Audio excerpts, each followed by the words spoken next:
do it. The economy is at risk.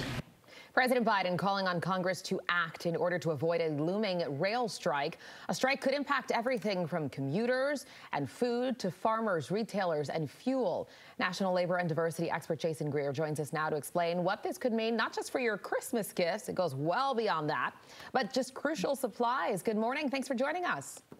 Hey, thanks for having me. It's a pleasure. So this goes well beyond Christmas. This could be, as some have described it, catastrophic for the economy. Let's talk first, kind of set the scene here. What is the biggest issue of contention? Where is there disagreement?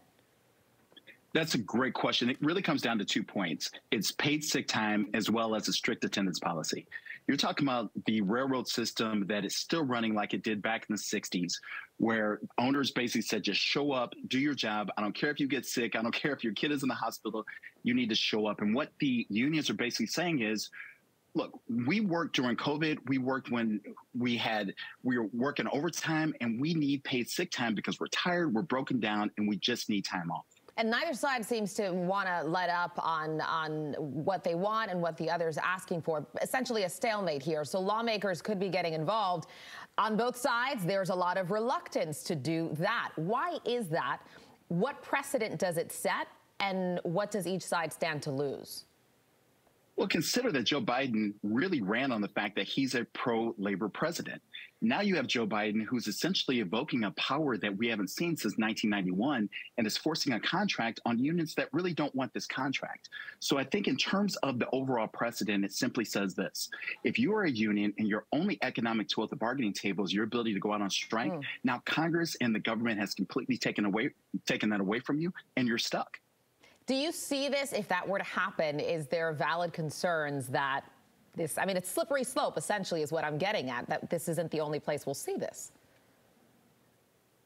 It's going to set a precedent, and it's going to set this type of precedent in the minds of union members across this country because they're watching this happen.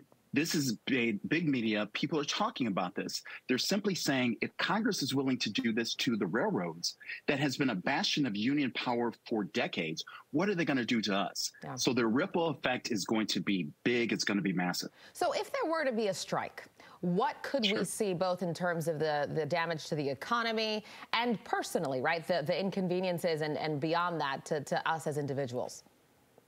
Consider this. We're looking at chlorine for drinking water. We're looking at chemicals. We're looking at fertilizers. We're looking at components that are not going to get to where they need to go to. And let's talk about the fact that, look at Washington, D.C. Look at cities across the country that are dependent upon Amtrak in order to get people into the cities. If there's a railroad strike, that halts. Now our economy is essentially ground to zero. And I think from the perspective of the Biden administration, they're in a catch-22 here because they've worked so hard to try to catch the supply chain up to where it needs to be. And we have record inflation. Now you have this. It's just a tough precedent for them. Yeah, and I think tough is an understatement because it's not often you have a strike that could impact literally just every aspect of our lives and every American, right? No matter where you stand, how much you make, what you do. What can we expect in the coming days, including today with Congress?